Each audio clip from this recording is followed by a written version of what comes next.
We're looking at where our federal tax dollars went last year because we have a full year of actual spending data for last year. Now, last year the federal government spent $3.6 trillion, and $2.2 trillion of that was funded by federal tax revenues. And as we can see, the government spending was really fairly equally divided up into 5 equal portions. The first fifth of government spending, roughly 20 cents of every dollar that the government spends, went to national defence and protecting the country. So that's soldiers' pay, weapons systems, and military operations overseas, such as the war in Afghanistan. Another fifth of spending goes to fund the very popular program, Social Security. Social Security is a disability program, it's a life insurance program, and obviously it's a retirement program.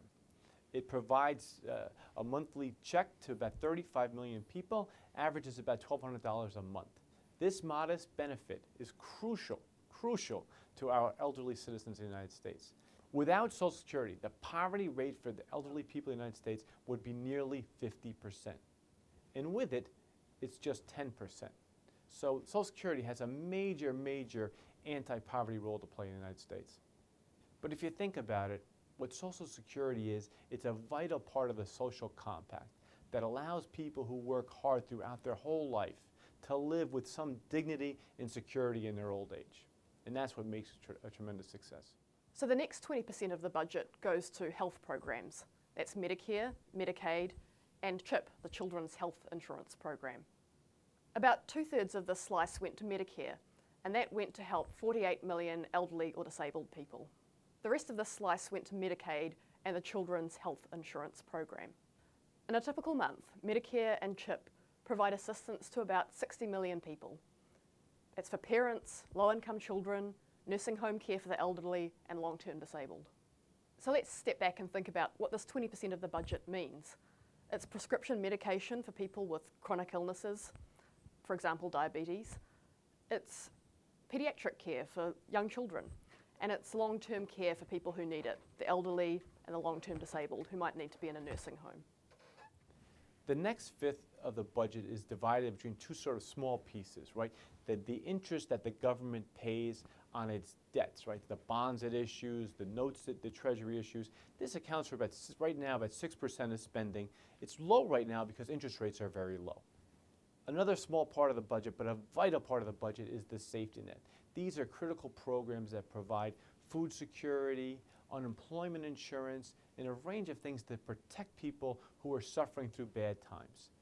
Safety net programs like unemployment insurance, they reduce the suffering of those people directly affected, but they also limit the suffering, because without them, you'd actually have more unemployed people, you'd have more food insecure people, and you'd have greater suffering overall.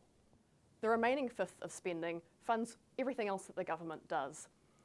Transportation investment in roads and bridges, investments in science and education, research that the National Institutes of Health does, food safety inspections.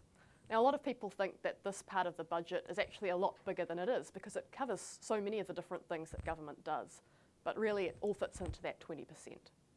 So all sorts of things squeeze into this category. So for example, the work that the National Weather Service does to track tornadoes and hurricanes.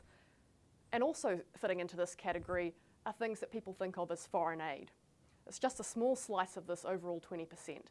And that's things like funding embassies overseas, helping out Americans who are caught overseas in civil war or natural disasters, and also assistance that helps to save lives and reduce suffering. For example, the aid that the United States gave to Japan when the tsunami hit.